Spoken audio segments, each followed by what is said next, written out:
All right, well, hello everybody. Welcome to this edition of Trendsetters, where we're going to be discussing a newly discovered environmental contaminant called 6-PPD Quinone. And really what we're going to be doing through this talk is answering the question of how salmon, highways, tires, and fresh waterways are related to salmon die-off. And the answer, the punchline, is really 6-PPD Quinone. So with us today, we have Andrew Patterson, who is the Technical Director of Specialty Testing at Eurofins Environment in West Sacramento. Andrew brings 20 years of experience in the environmental laboratory industry with a strong focus on high-res analyses and also LCMS.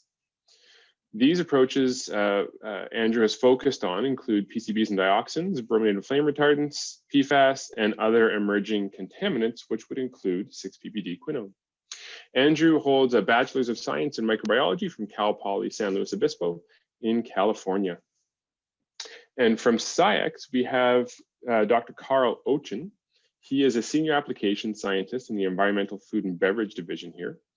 And before joining SCIEX, Karl did his PhD at the Colorado School of Mines under Dr. Chris Higgins, where he focused on the non-target characterization of complex surfactant mixtures, including aqueous film-forming foams that have been made famous because of the presence of a variety of PFAS in those materials. All right. Hi, my name is Andrew Patterson. I'm the Technical Director for Eurofins at a corporate level. My home base is in Sacramento, California, but I'm part of a larger Eurofins family across the nation here. We were tasked with, right after the paper at University of Washington in Washington State came out, we were tasked with getting this up and running.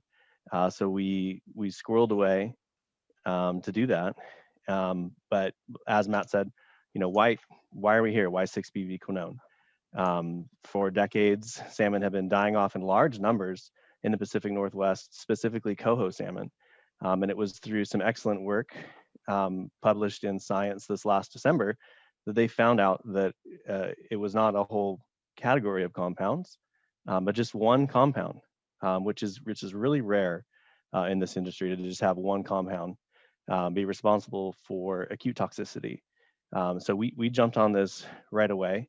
And just to see how we could support everything and to bring everything up. So there's been plenty in the headlines. I think if you've enrolled in this webinar, you know exactly why we're here. But let's see what we can do. Just right off the bat, 6-PPD is not 6-PPD Quinone. 6-PPD Quinone is never added to tires, but 6-PPD is. And in one sense, it's really doing its job at protecting the tires from ozone. That's going to scavenge ozone in the process and keep the rubber what it's supposed to be doing, which is helping your car drive down the road. So the 6-PPD is the parent compound, and that eventually becomes 6-PPD Quinone, which is the compound that is so toxic to the coho salmon. So just right off the bat, there is a difference there. So when you send us our sample, we will deploy 50 mil centrifuge tubes to you.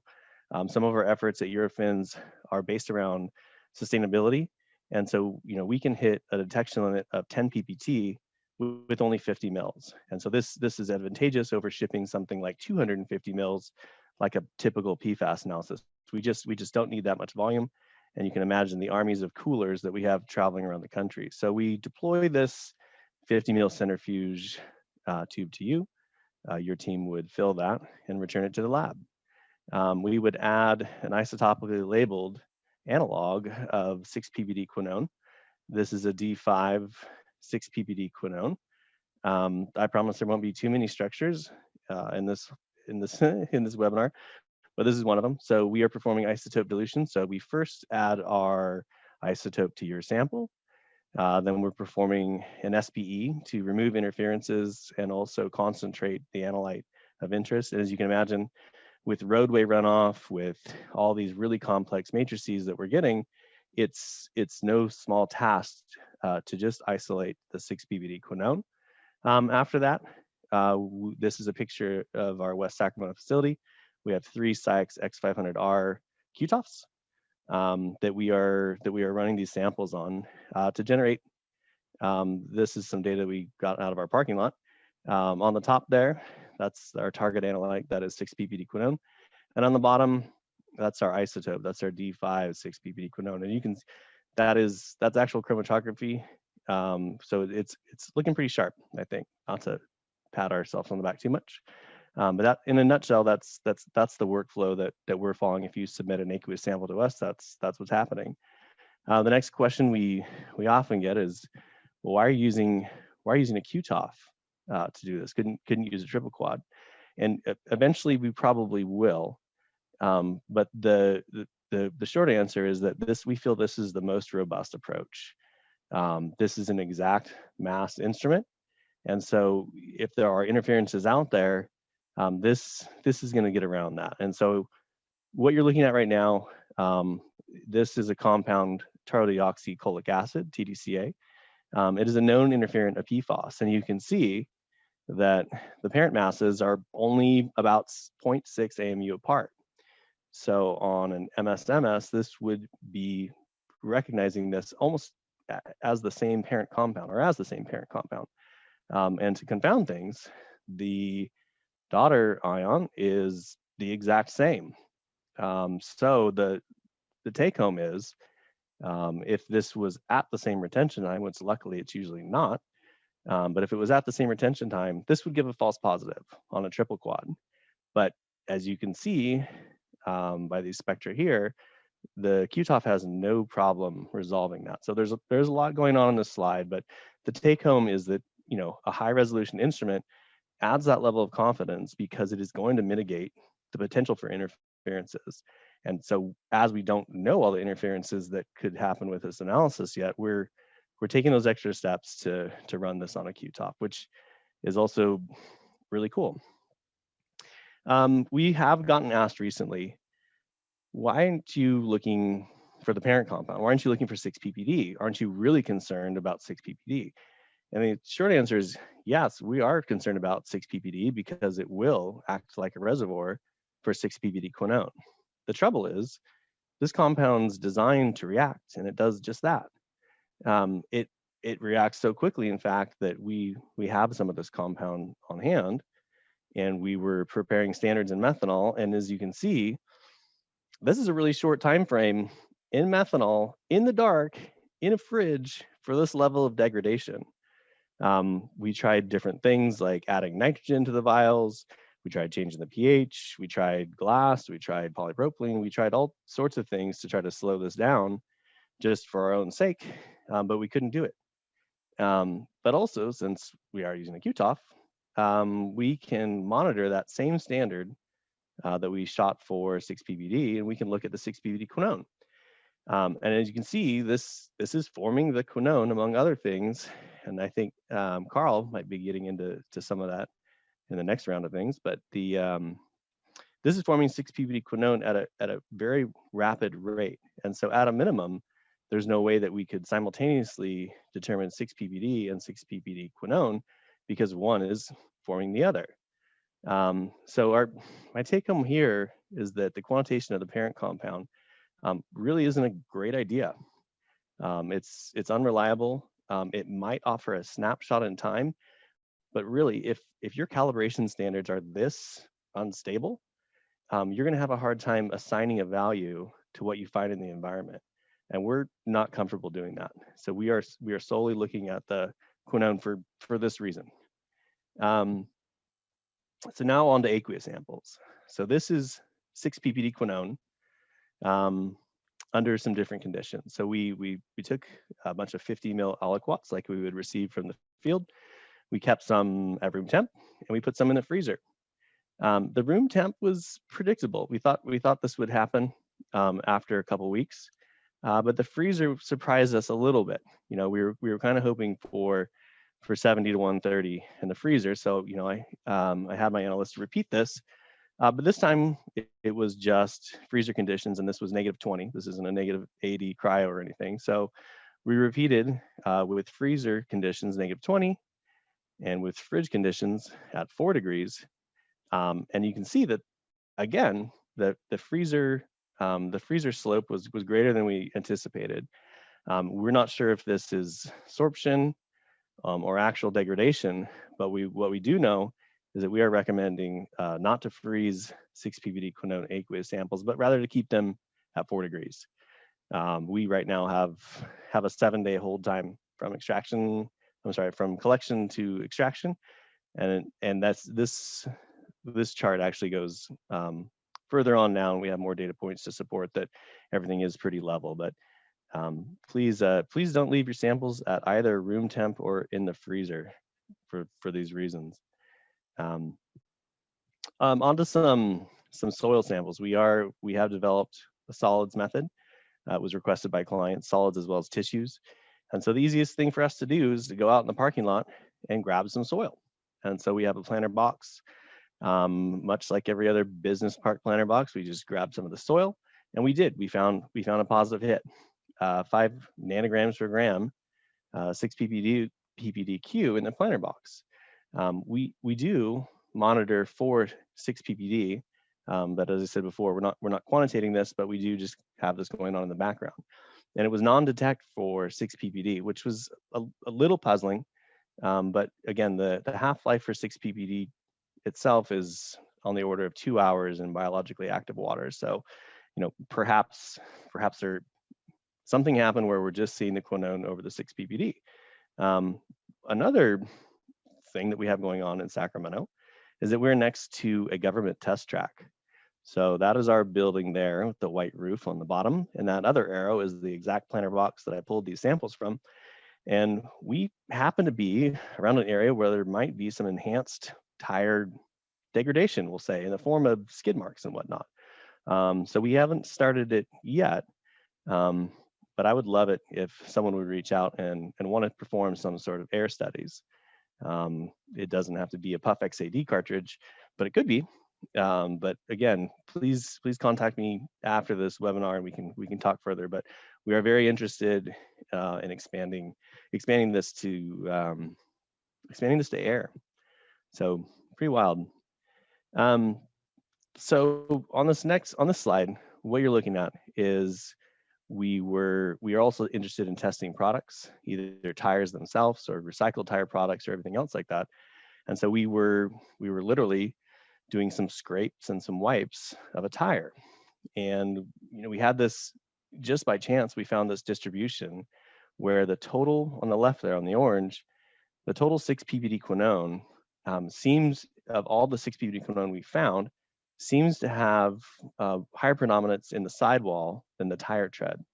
And this was a tire that had gotten a puncture in it and was removed from the vehicle and was just sitting in the backyard, basically. So it's interesting that we had this distribution of kind of high to low versus sidewall versus tread. So we're also monitoring the 6-PPD, and this is, I think this is curious because these patterns don't match. So of the total 6-PPD, it was relatively balanced between the sidewall and the tread.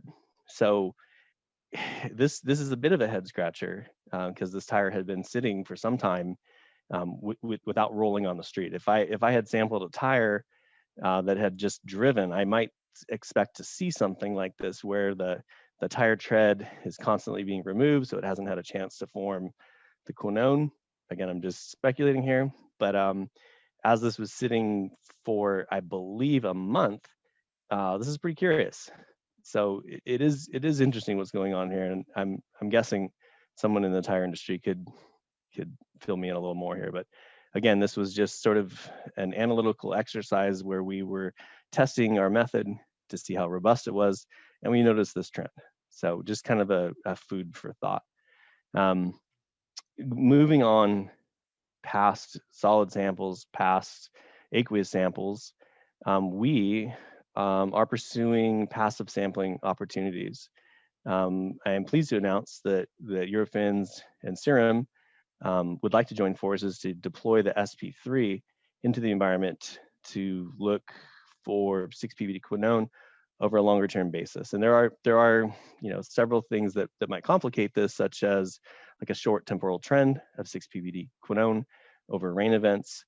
But we feel And so CERN feels that this is an opportunity to happen. So look for this in the future. But again, passive sampling again goes back to that sustainability effort, where now we're not even shipping any aqueous samples around the country. We're just deploying small passive samplers, which will give sort of a longer term view of what's happening with 6-PPD Quinone. So this is more or less a teaser. So I hope you feel teased. Again, we're always looking to expand our matrices, and so food is one of them. I drive up and down California's Central Valley, and I notice a lot of bee boxes up right next to the freeway, usually associated with some sort of orchard. So we tested our method with some honey samples, and the good news for the bees, because the bees have enough trouble, and the humans, is that all 3 honey samples were non-detect. We are going down to 0.25 nanogram per gram, and our isotope recovery is it was averaging about 73%. So the chromatograms on the right, the first one is one of the unknown honey samples. That's just our internal standard. That's not the target analyte 6-PPD Quinone. And the chromatogram on the right is our calibration standard. As you can see, pretty nice chromatography, pretty good recovery. And again, so we do not have a food method out yet, but if we had to, we could bring this up pretty quickly. This was just to test our method, but again, good news for the bees. They've got enough trouble with pesticides and whatnot. So it doesn't seem to be, at least on a very, very small sample size, n equals 3. And this was all honey that was local to Northern California. So good news with the n equals 3 is that we had non-detects across the board. What are Eurofins 6-PPD Quinone goals? We will accept public and private projects. We can achieve 10 parts per trillion with a 50 ml sample. We're using isotope dilution to add robustness. We are bringing up solid and tissue matrices. It's probably unsurprising to people that know me. I want to start looking for this in blood, but we haven't yet. If you do have emergencies, we can turn around samples in just a day. And we are using the QTOF instrumentation for the added confidence it gets. So, this, again, I'm passionate and I'm excited about emerging contaminants. This is one. Salmon are near and dear to my heart, and they're both culturally and economically very important. So that's why we're here. And some of the science ends with us and begins with SCIEX. So they were kind enough to kind of help us out with some of the nuances of our method development, and that's where I think this is going to go next. Is over to Karl at SCIEX. Yeah, so we've been working together, Andrew and I, and Matt as well, to try to tackle some of the other things that we found in these samples. So I'm going to talk a little bit about the non-target portion. So what else is in our samples? So let me go ahead and go through. So I noticed there are a few of you were not familiar or maybe haven't been using accurate mass very long. So I want to make sure that I kind of introduce the topic of what we're talking about. So when we're talking about accurate mass, HighRes Workflows, there are really 3 HighRes workflows that we can do on either an LC standpoint or even on a GC2. So that targeted analysis, Andrew kind of mentioned it a little bit, getting into standard triple quad analysis. So we're looking for XYZ. We want to know, is atrazine in my sample? Do I see bifenazate in my sample? So these are the things we know we were looking for. So this would be the simplest workflow we could do on a high-res instrument versus something called suspect screening, which we'll be doing in this talk. So that's what compounds in a predefined list are present. So I know I might expect these things, can I find them? Versus a true non-target analysis, which is just what compounds are present in my sample, what's in my sample. And that's kind of the dreaded question for for most chemists who kind of get into non-target analysis is that can be a really hard question to answer. Usually it's lots and lots of things. So typical non-target workflow, you have some sort of acquisition. So you're acquiring the data on a QTOF instrument or some high-res mass spec. You're then taking that raw data and processing it. So for our sort of typical non-target workflow, we're taking our data that was acquired on an X500 or a triple TOF, we're processing it inside SCIEX. So that's where all the peak picking, all the gap filling, et cetera, comes into play. And then we're processing that data usually using either SCIEX tools or third-party tools, and most of the time a combination of both, then reporting that data out. But the real important thing is that we talk about what makes a non-target study, right? So you really need two pieces for it to be a non-target study. You need the acquisition type to be non-target. And Andrew did all the hard work of acquiring the data, right? So if Andrew had chosen to do a targeted method where he only was looking for 6-PPD or 6-PPDQ, then that wouldn't be a non-target study. There'd be no other information we could use to kind of get at what else might be there. But since he didn't, and he acquired it in swath, which is a type of MSMS experiment, we can take that data and we can mine it later. So Andrew still gets his quantitative data, and then we can do some more studies with it too.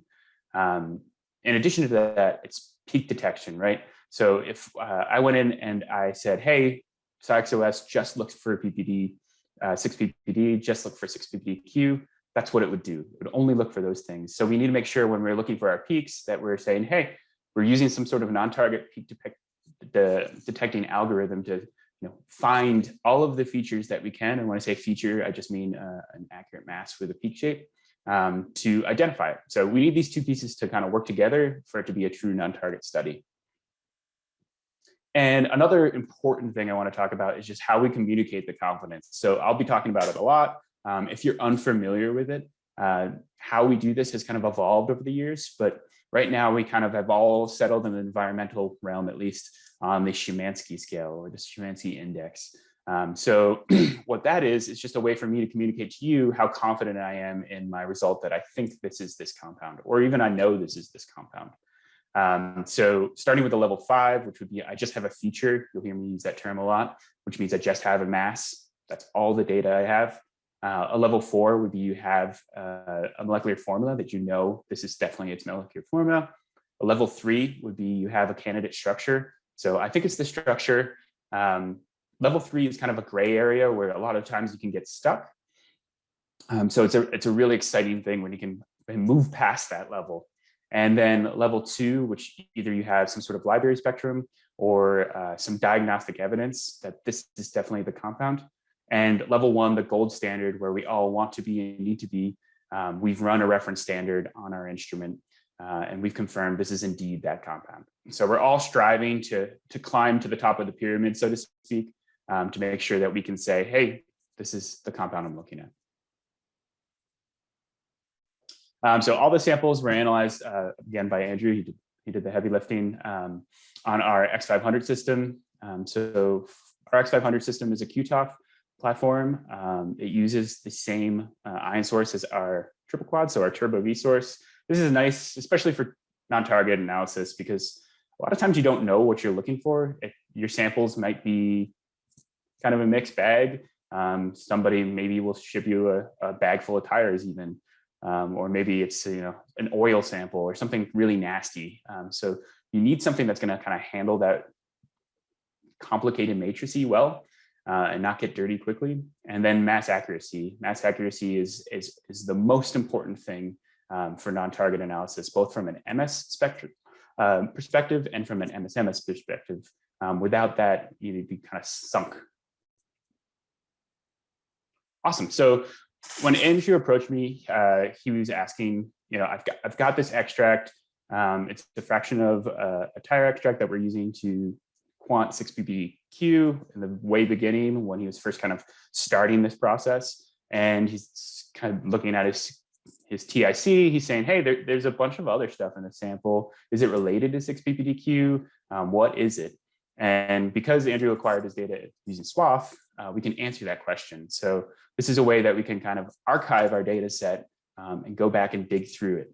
So when I say swath, if you're unfamiliar with that, that is a sequential window acquisition. So I like to think of it as like a sliding window. So we have our TOF MS scan or our survey scan, and then we might be looking at performing an MSM experiment from 100 Daltons to 150 Daltons, then from 150 Daltons to 200 Daltons, and so on and so forth. So we acquire MSMS data on everything, which means that I can go back through and kind of dig through the data and say, hey, what about all this? What is that? So our first approach was this diagnostic ion screening approach. So one of the things we looked at in the paper, they've made this beautiful fragmentation tree where we see 6-PPD and we see all of the fragments that they observed, either from doing MS2 or MS3 and even MS4 experiments. So what we want to do is we want to take our spectra here on the left-hand side where we say, hey, this is what we observed when we looked at the fragmentation.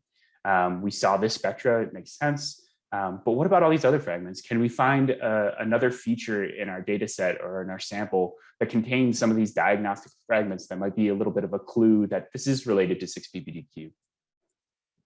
So we set that up in SCIEX, and to do that, we're kind of taking a unique approach and maybe a little backwards approach than a lot of people are used to. So instead of caring about what the precursor is, we're not really caring about that. We really only care about what the fragment is. So are those fragments present? So a little bit different question, right? So usually, especially if you're doing a target analysis, you want to think, hey, is that parent there? Is this fragment there? Here we're saying, is this fragment anywhere? And we found one unique feature that did contain that 170 fragment that they observed with a low mass error under 1 ppm. So anything under 5 ppm is usually pretty exciting. So taking a look, we said, hey, can we match that to our 6-PPD? And there was some good diagnostic evidence to say, hey, this may be related to 6-PPD, but what about some of those diagnostic ions that were missing, like the 215 and 187 that made that 170? So this is something we're kind of still working on, but something that came really into effect when we kind of get into the next part about what about everything else. So to get at that question, we used calculated columns, which is kind of like Excel inside SCIEX to drive at, how do we prioritize all of the things in this extract? Because there's a lot of things to look at. So this is just an example of one that I like to use where I filter out anything in a blank. That's one of the most important things in non-target analysis is you need clean blanks. Well, you need representative blanks. They might not necessarily be clean. So we need nice solvent blanks. We need good extraction blanks to make sure that we don't spend time on things that are just, coming from the lab or from the LC, et cetera. We want to really prioritize things of interest. And this is an easy way to do that. So now let's get to the fun stuff. So there were 4 big isomers, which was about 7 compounds that we saw in the TIC. And we said, this is really interesting. These got pulled out from using those calculated columns and being huge abundance. And one of the other things we noticed when we were going through the data was, hey, all of these masses, the retention time shifts by the same amount too. So we see a 0.3 minute shift. And anytime I see that, I'm thinking, okay, this may be some sort of homologous series, or there's some relationship here that we can use or help to describe what this compound is. So to do that, we started out with SCIEX, defined a formula. So we used our formula feature to say, hey, this is the best formula. We're very confident, and this is the parent ion because we do see this dimer here. So we've moved up that pyramid, right? So we started out with just a mass, level 5, now we're at level 4. And we want to kind of continue to climb that until we get all the way to the top, hopefully. One of the other things we noticed is all of those features of interest that we pulled out using calculated columns had similar fragmentation. So they all contain 69, 95, 81, 149. So we see this common fragmentation pattern, which continues to make, oh, this is some sort of relationship. There's some sort of thing that ties all these compounds together. And that's a really fun place to start because essentially when you ID 1, you get 7. So it's nice. So we use Sirius, which is a sort of a complementary tool to SCIEX. It's a third-party software. It's great if you want to give it a shot. It's free to download and free to use to search a structural database to say, here's our fragmentation. What structures could you kind of use to describe, is this the compound? And in doing so, we get this really interesting fragmentation tree. So we start out with our parent. So we've got our formula here. So SCIEX found the same formula that SciEX found. And we have our fragmentation tree that was drawn here. And one of the things that kind of gets drawn to my attention are some of the smaller fragments. So there are a few ways to kind of navigate these fragmentation trees. You can start at the top and try to describe the structure there, or I usually like to start at the bottom, especially because I deal with a lot of industrial surfactants, et cetera. A lot of these compounds or these fragments are pretty similar. So we can use them to kind of say, hey, we're looking at some sort of alkane structure. So that's what we saw here. So looking at the bottom here, we're seeing like C6, et cetera. We're losing C2H2. So we're, hey, might be some sort of alkane tail. And what we found using SCIEX was it did match, matched two compounds in particular. So this olamide and acrylamide. And these are two compounds that are used in the tire making process. Again, I'm not a tire chemist, so feel free to correct me. But from my understanding, they're used in the mold to allow extruded products to be taken out of their mold. And there seems to be a few other purposes for them, but that was the main one that I found. And what's interesting about them is you do see this double bond here. So they exist in both a cis and a trans. So we can kind of describe those two peaks that we were seeing, right? But in addition, we've got, so that describes those two compounds. What about those other two features we're seeing? So these were found to be these two amides. And what was interesting, you know, if you remember, you saw that like 3 peak structure. So we've got those 2 bonds here, 2 double bonds here.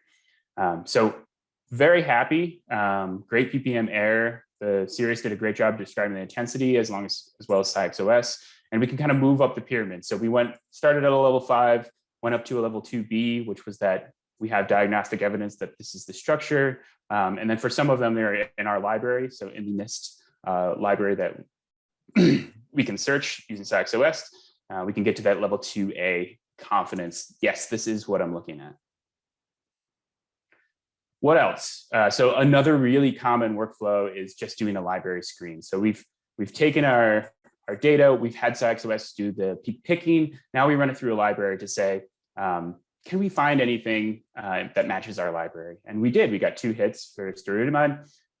So we got a really nice top spectra where we see the parent. Again, we have that dimer, and we have our fragmentation that was collected. And if we look and compare to the NIST library, we have a really good match here. We've got that 81, that 102, a great match for the parent. And then if we look at a third-party tool, so MZ Cloud, we can say, hey, yes, we have a match here as well. So this leads me to believe, hey, I'm very confident in my data. I can go ahead and count this as a 2A. The next step here is to purchase a standard.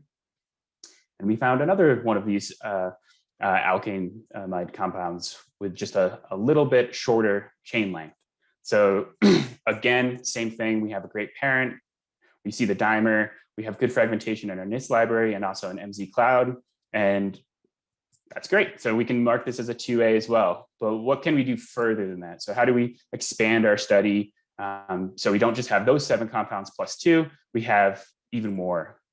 So to do that, we took a peek at, let's do a suspect screening approach. So now we've gone from having 2 compounds, these alkane tails without that double bond. Are there other ones there? Whenever we deal with any sort of impurity analysis, or we're looking at any sort of industrial sort of additive, one thing we can always think is that there's probably some impurities, whether they're meant to be there on purpose or not.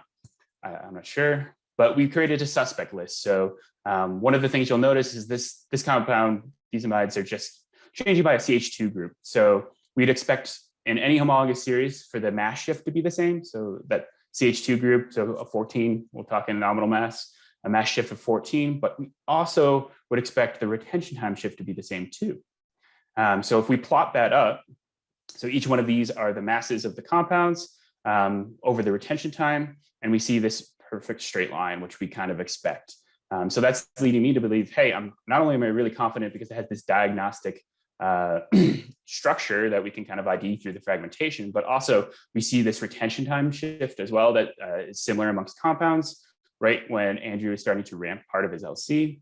And then if we plot the total area normalized to the highest area, we see, hey, some of these exist at, there's pretty high percentages here. So for the longest chain one, the C20, we're about 12% normalized to the highest area. So although they're impurities, they are in there at a relatively high concentration.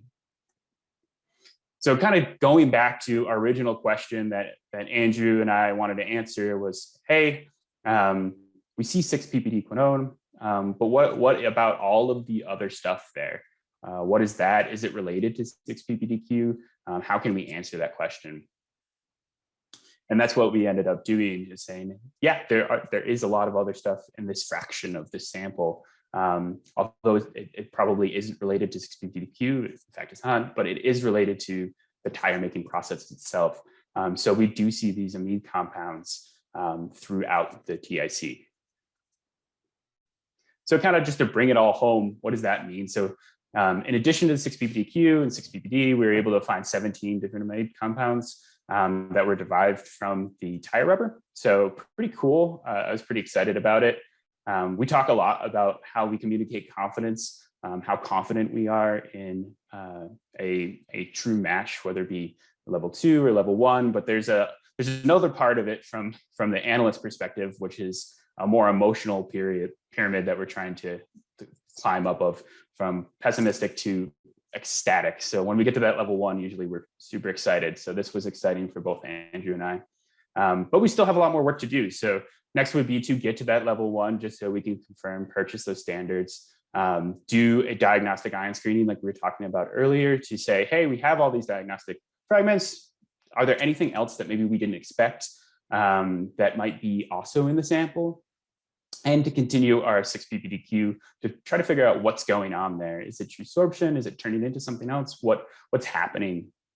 But using SCIEX OS and also swath acquisition really allowed us to do this study. Because Andrew acquired the data the way he did, I can mine that data for as long as I'd like for a variety of different questions. I'm not limited to just, was 6-PPDQ there or not? So that data becomes super valuable to both him and I. And I just wanted to thank you guys for listening to me. And that's all I have. There we all are. So really fantastic talk. It really highlights to me how much I love accurate mass. Let me move that out of the way. How much I love accurate mass. Yeah, I think I held true. I only showed a couple structures, and what I didn't want to tell people is just you wait. Karl has a few hundred things to show you. Yeah, I mean, the joke with this stuff is always, for a PhD student, which may include Karl here, you do 6 injections and then you spend 5 years trying to understand what they mean and what's in them. Absolutely. Yeah. Okay, so I think we're just about done with the polling questions. So I'm going to leave the poll open for another minute, but let's just jump into a couple questions that came through. So the first one, Andrew, I'll throw to you. From the research you've done just in developing these methods, is there any other sources of 6-PPD or the quinone that would be non-tire rubber related? I would like to find one. If somebody wants to fund looking for it, I'd be all ears up. On my first webinar through our Eurofins Assay Expert series, we did look at some of matrices, but we weren't able to isolate any 6-PPD quinone from prophylactics. It was Gotcha. just it was we were trying to think about that too, and so we do think that there are going to be. It depends on what you decide is a tire product. I mean, if something's recycled tires, is it now a new product or is it a tire product? Yeah, I would really like to test some of those artificial turfs. Yeah, turf as well. So, and I'm not trying to sound morbid, but when the coho do start dying, I would love to get my hands on one of those. Mm-hmm. Not for consumption. For sure. So that kind of gets to one of the other questions here, which was, have you looked at detecting 6-PPD in diseased salmon meat? But I don't think you've gotten your hands on any dead fish yet. We'll wait till the fall, unfortunately. Yeah, fair enough. So one for Karl. So Karl, you mentioned a lot about ID confidence, and I like how you went into the psychology of this too, as analytical chemists getting up to that level 1 ID and jumping up and down in the lab. I mean, that level 1 ID is challenging, right? It's not typically, often it's not just about getting the analytical standard. It's often about doing some semi-prep or prep LC and getting an NMR structure, and there's a lot of work that goes into that. So if we're talking about level 2, mm-hmm. how confident can you be at that level 2 designation without doing all that extra rigor that actually the authors of this initial study that spurred this work, they did all that, right? They went through and they did the isolation, they did the NMR, they got the confirmation. So at level 2, for you, how confident are you? Yeah, absolutely. Yeah, and they did a great job going through and getting to that level 1 confidence. But a lot of times it's just not possible. We see it all the time with fluorochems, for example, PFAS. A lot of the products we're looking for, that they were non-intentional impurities. So there are no analytical standards. So we can't get to that level 1 unless we, talk to a chemist to synthesize it. And who knows how long that could take. So with level 2, I am very confident. I do believe I'm looking at the compound I'm looking at. And that's part of the reason I always like to use a different source as well. So I'll use the NIST library in SCIEX OS, and then I confirm with another library, because these libraries are usually collected from different instruments at different times, different collision energies. So you can use all of those different pieces to give you a really nice warm safety blanket of, yes, this is what I'm looking at. I feel good about this. Going back to the psychology, that warm fuzz, that warm fuzzy feeling, right? Yeah. I guess, Karl, I have a question for you. Can you go into a little bit about the difference between 2A and 2B? Because I really much everyone quite grasp that. Yeah, absolutely. So 2A would be that there's some library spectrum that you're matching to. So that data has been collected and run on a different instrument. Whereas 2B would be a good example is the homologous series, where there's some sort of diagnostic evidence that this is truly this compound. We'll run into it sometimes in forensics. If you're looking for a fentanyl analog, it'll always have these same fragments that we can say, hey, this 105, that's a known fentanyl fragment. And we can use that to say, yes, we are confident this is some sort of fentanyl analog. This is the structure that it would produce. That's great. I remember reading the Szymanski paper back in 2014 and being like, oh, this is fantastic.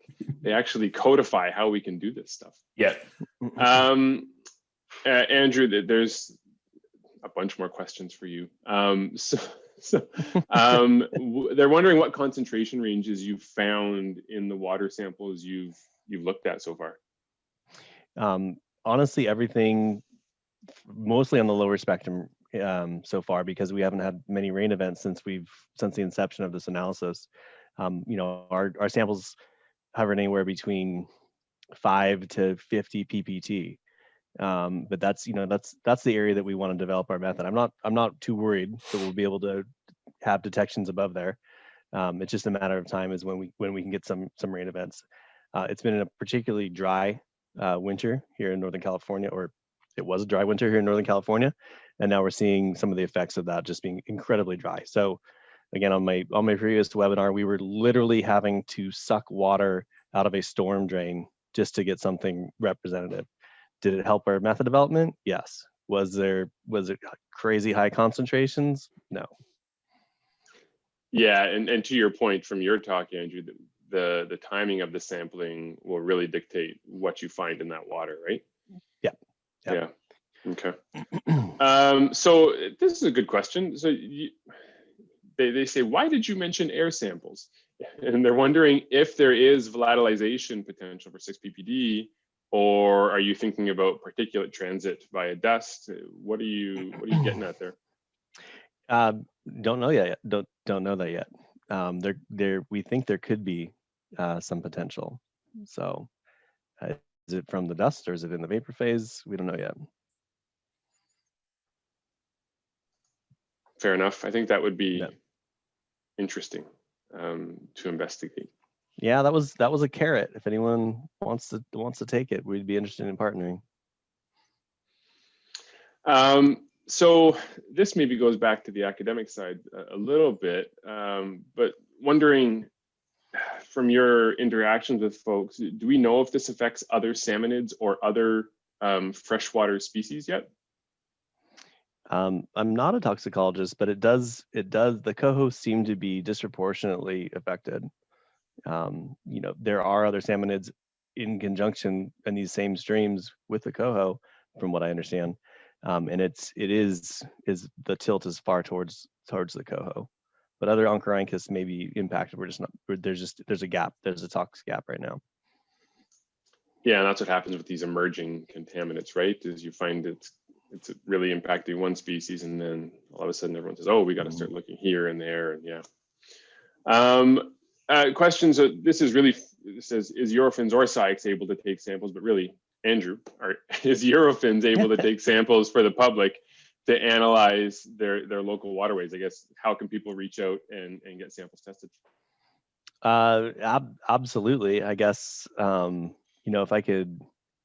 if I can share my screen, I could just put up an email address, unless there's going to be some sort of blast after this. But yes, we would love to take your samples. You can email myself directly. Eurofins sounds like a giant mega lab, but we are honed to accept anything and everything about 6-PPD Quinone. So I would personally like to speak to you about it. Okay. So Brian, you can reach out directly to Andrew. Wondering, I think we may have answered this, but I'll ask it anyways. Have you looked into any recycled tire products yet? Yes. That's it. Moving on.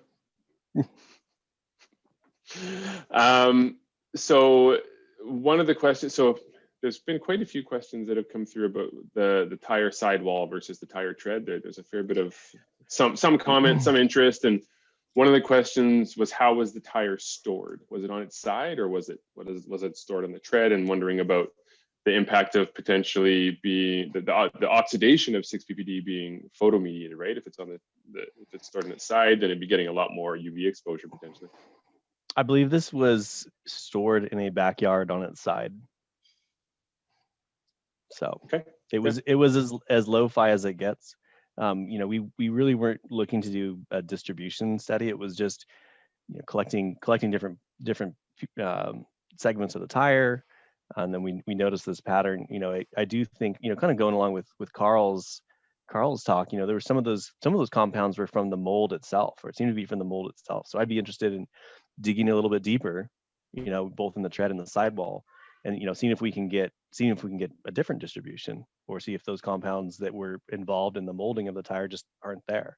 Again, that wasn't our focus, but it was kind of one of those head scratchers where we looked at it, we said, well, we can't quite describe this, but let's just throw this up there, and maybe some others will have some insight. Sure.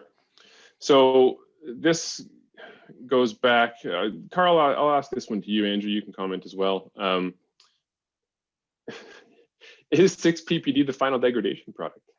What would you guys, just as chemists, let's talk about this. I mean, what do we think about that, Karl? I'm gonna say I don't know. It could be. I think it's an interesting question. I would assume probably not, but you never know. Mm-hmm. That's kind of some of the work that Andrew and I still have to do together, is to really dive down deeper and say, all right, we figured out all these other things in the fraction. We can remove them, or we can be more interested in them, whatever the purpose is. But then now that we have some more clues, let's dig down deeper into 6-PPDQ and some of the other 6-PPD or PPTs. Yeah, I'll even go stronger than your quiet statement.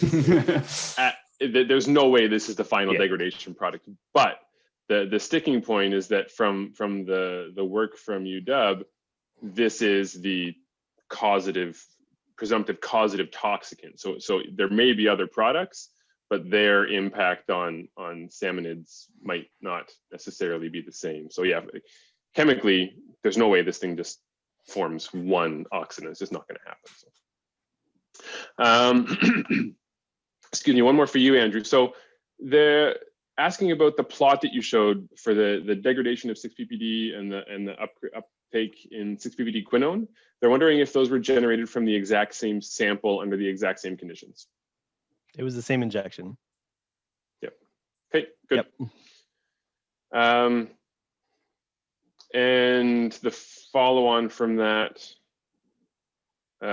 just wondering how, sorry, I'm trying to follow the thread here.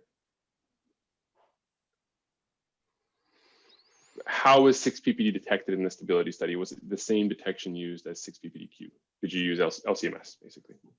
We use the same QTOF. Yeah. Yep. Same injection, same method. Yep. Same good. And again, we